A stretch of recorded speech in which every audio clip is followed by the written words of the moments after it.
अस्सलाम वालेकुम, welcome to our channel. मैं हूं आपके मेंटोर शफ़क़ अरशद जी। तो हमने पिछले लेक्चर में टेबल को प्रॉपरली डिस्क्राइब कर लिया और अब हम इस लेक्चर को यानी एलिस्ट्रेशन को डिस्क्राइब करेंगे। हम पढ़ेंगे कि एलिस्ट्रेशन में क्या क्या चीज़ें आती हैं।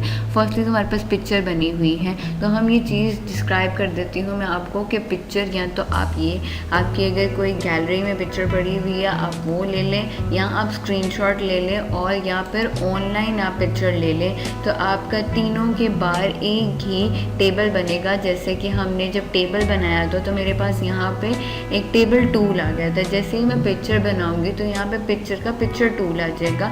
अभी मैं ऑनलाइन, मेरी गैलरी में कोई पिक्चर नहीं है तो मैं ऑनलाइन पिक्चर को ही ले लेती हूँ।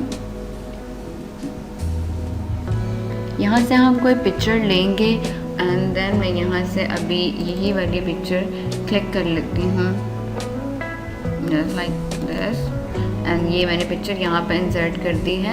2 सेकेंड। ये पिक्चर आते साथ ही जैसे ही ये पिक्चर यहाँ से एलिस्ट्रेशन में मैंने ली, यहाँ से पिक्चर्स में जाकर मैंने यहाँ पे पिक्चर को क्या किया, पिक्चर का मेरे पास पिक्चर टूल आ गया। पिक्चर फॉर्मेट पे क्लिक किया तो हमारे पास पिक्चर फॉर्मेट के हमारे पास फॉर्मेट आ गया प्रॉपरली। जैसे जैसे हमने टेबल बनाया था तो टेबल का टेबल डिज़ाइन और टेबल लेआउट आ गया था। इसी तरह पिक्चर जब क्लिक किया तो पिक्चर का हमारे पास फॉर्मेट आ गया। तो अब फॉर्मेट को यहाँ पे क्लिक करके देखते हैं। मिसाल के तौर पे मैं इसका बैकग्राउंड रिमूव करना चाहती हूँ तो यहाँ पे मैं बैकग्राउंड पे जाके उसका रिमूव करूँगी। पिक्चर फॉर्मेट में अंदर सबसे पहला ग्रुप इसका आता है बैकग्राउंड रिमूव यानी एडजस्ट का आता है कि आप इसको एडजस्ट कैसे करना चाहते हो। तो मैं यहाँ से जाके उसके बैकग्राउंड को रिमूव करूँगी। मैं कहती हूँ कि मुझे इसका ये वर्किंग एरिया जो है एडजस्ट करना है। यहाँ से मैं कहती हूँ मुझे इसका ये वर्किंग एरिया लेना है, यानी इसके फेसेस लेने हैं मुझे। ठीक हो गया। और यहाँ से मैं कहती हूँ कि मुझे ये एरिया भी चाहिए। ठीक हो गया। मैं कह रही हूँ मुझे ये एरिया भी चाहिए है तो वो इसको भी प्लस पॉइंट दे देगा, यानी ये भी सिलेक्टेड कर देगा। ठीक हो गया। एंड देन मुझे कह रही हूँ कि ये भी एरिया चाहिए। पहले मैं अपने एरियाज सिलेक्ट कर लूँ लाइक दिस।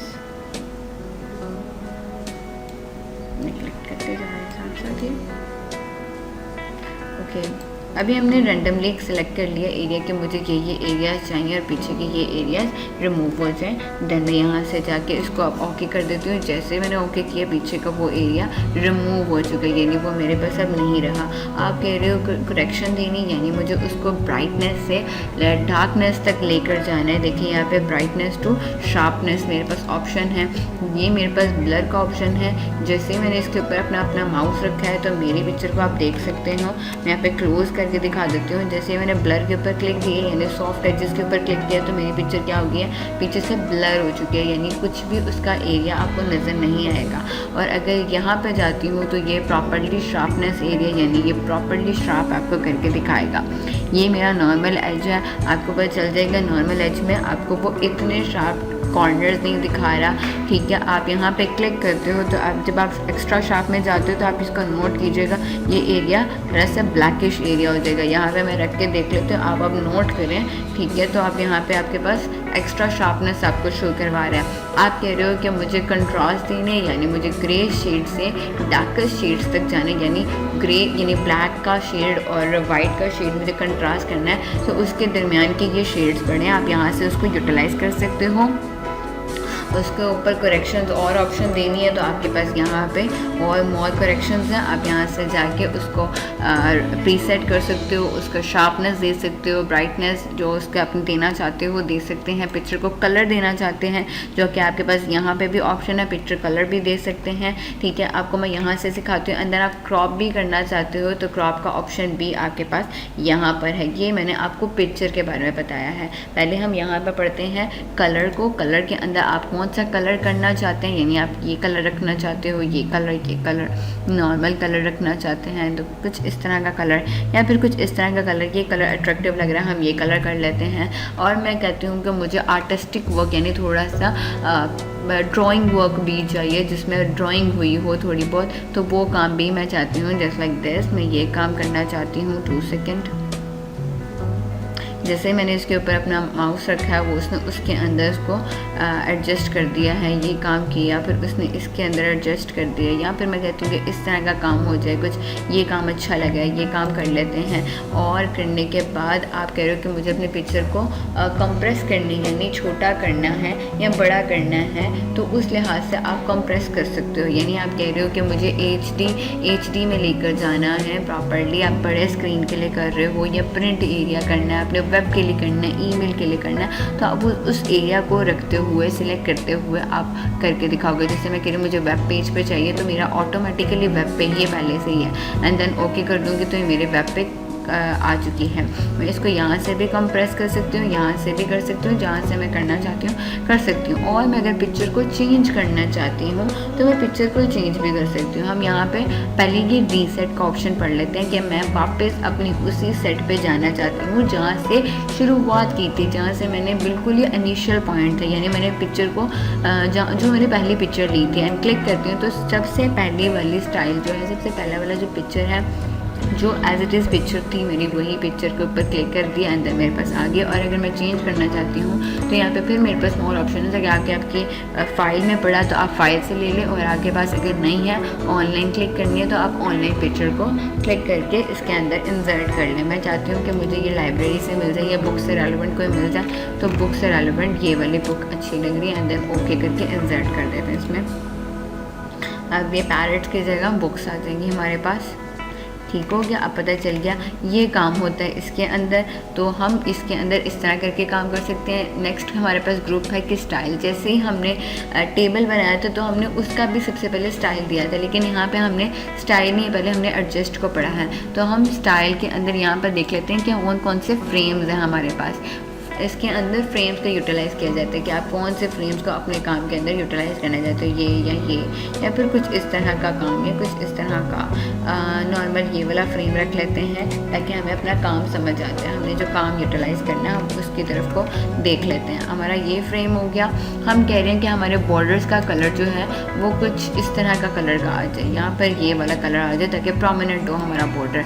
फिर हम कह रहे हैं कि हमारे पास आर्टिस्टिक इफेक्ट, कुछ आर्टिस्टिक इफेक्ट इधर भी हुए हैं अप्लाई, लेकिन आप कह रहे हो कि अपनी मर्ज़ी से उसका इफेक्ट हो, यानी 3D मॉडल्स आ जाए, प्रीसेट्स आ जाए, शेडो आ जाए, रिफ्लेक्शन, ग्लो, आप अपने इनमें से हम जैसे शेडो करके देख लेते हैं, आपको पता चल जाएगा कि शेडो का काम कहाँ करके किया हुआ है। या आप नीचे नोट कर रहे होगे, जैसे मैंने अपना यहाँ माउस रखा है, या नीचे शेडो आ गई है, नीचे शेडो हुई है। अब यहाँ के ऊपर की तरफ या पीछे कॉर्नर, पूरी कॉर्नर के साइड पे यानी आउटसाइड पर शेडोज ने दे दिए, ऊपर वाली साइड पे शेडो आ गई है, उधर वाली साइड पे शेडो चली गई है, या अंदर वाली साइड पे शेडो अब शिफ्ट हो गई हैं, या कुछ इस तरह करके शेडोज आ गई हैं। ये शेडो का काम, अगर मैं सॉफ्ट एजेस के ऊपर काम करना चाहती हूँ तो ये काम मुझे कुछ इस तरह से करके देगा, या फिर कुछ इस तरह से, ठीक है। और अगर मैं चाहती हूँ बेवल का काम, यानी कुछ काव कर दे, काव का मतलब है अगर मैंने एक पेज लिया है, यानी अगर मैं कह रही हूँ कि मेरे पास एक लकड़ी का डब्बा है ये, और मेरे पास एक काफ टूल है।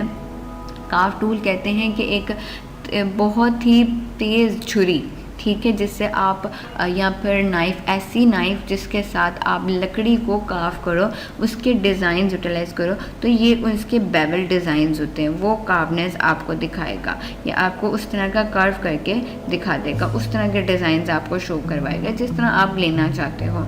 ये अच्छा लग रहा है, मैं इसको यूटिलाइज़ करूँगी। उसके बाद मैं यहाँ पर कहती हूँ कि मुझे इस पिक्चर के अंदर स्मार्ट आर्ट को यूज़ करना है या लेआउट को यूज़ करना है, ये सारे स्मार्ट आर्ट के अंदर के काम है। तो जब हम स्मार्ट आर्ट को डिस्कस करेंगे फिर हम इसके अंदर पढ़ेंगे कि स्मार्ट आर्ट क्या होता है और ये लेआउट क्या होता है, इसको तब हम डीपली डिफ़ाइन करेंगे।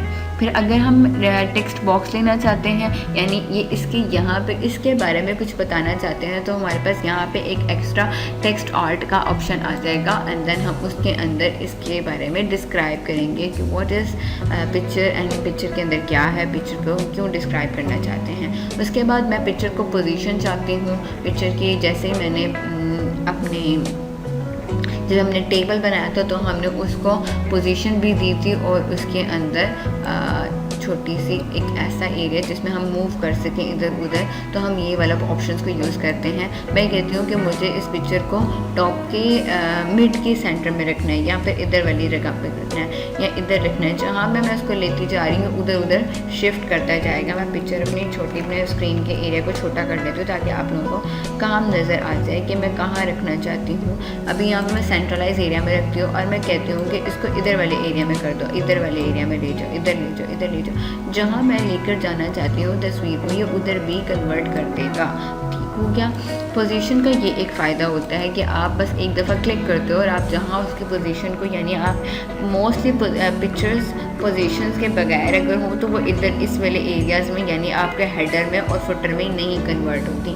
तो आप अपने पिक्चर को पोजीशन दे दें या अपने शेप को पोजीशन दे दें तो आपके वो पिक्चर या शेप जो है वो हेडर और फुटर में भी शिफ्ट हो जाती हैं, लेफ़्ट टू राइट में भी शिफ्ट हो जाती हैं।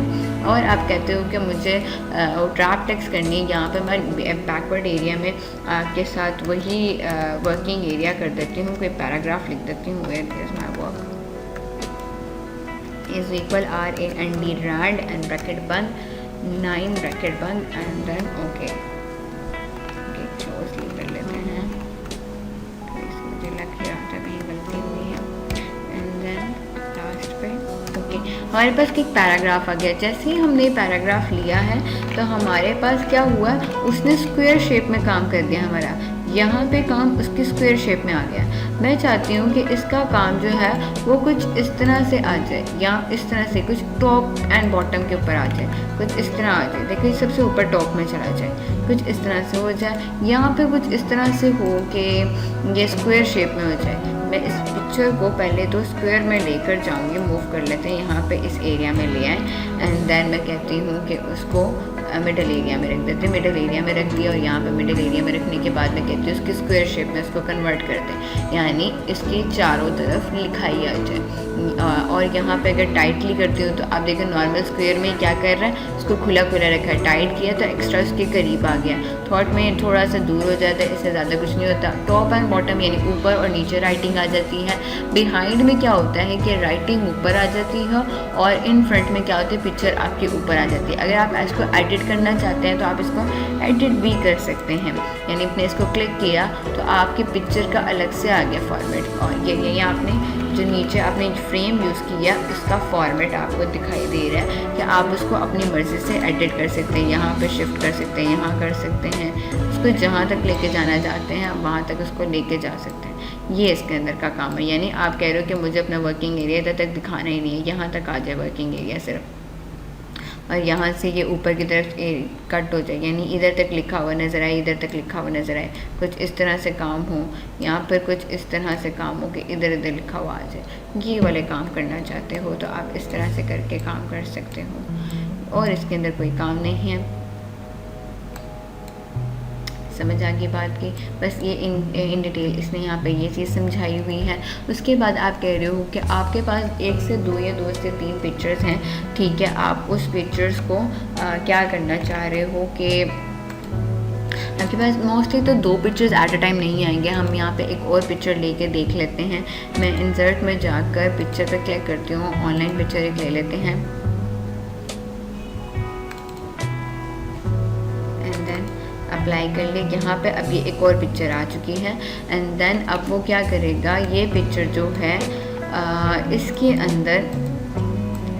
इसके अंदर क्या होगा कि 1 और 2 जब 2 पिक्चर्स एक ही आपके पेज के ऊपर हों या आपके डॉक्यूमेंट के ऊपर हों तो वो क्या करता है कि इस दोनों को बंद कर देता है, यानी फ्रंट एंड बैकवर्ड को बंद कर देता है। यानी आपको कहता है कि आपका अप्लाई नहीं हो सकता बिकॉज जो पिक्चर है 2 पिक्चर्स के ऊपर, क्योंकि 2 पिक्चर जो हैं वो आपस में एक दूसरे के ऊपर नहीं आती हैं, ना उसके पीछे जाती है, ना इसके फ्रंट पे जाती है, ना इसके बैकवर्ड पे जाती हैं। तो आप इसको यूटिलाइज़ बहुत कम कर सकते हैं। और आप कहते हो कि मैंने पिक्चर कौन सी यूटिलाइज़ किया, मुझे उसका पैन दिखा दें, तो आप ये सिलेक्शन पैन पे क्लिक करेंगे तो आपको पता चल जाएगा कि आपने पैराग्राफ 4 पे ये टेक्स्ट बॉक्स लिया, यानी ये आपका ये जो एप्पल का लिया हुआ है, ऊपर पिक्चर अलग है, नीचे टेक्स्ट बॉक्स अलग है, ठीक हो गया। और ये वाली पिक्चर आपको अलग से दिखा देगी, ये पिक्चर 1 है, पिक्चर 2 और पिक्चर के पीछे टेक्स्ट बॉक्स अलग से है, ठीक हो गया। तो ये चीज़ आपको यहाँ पर ऑप्शन दे रहा है।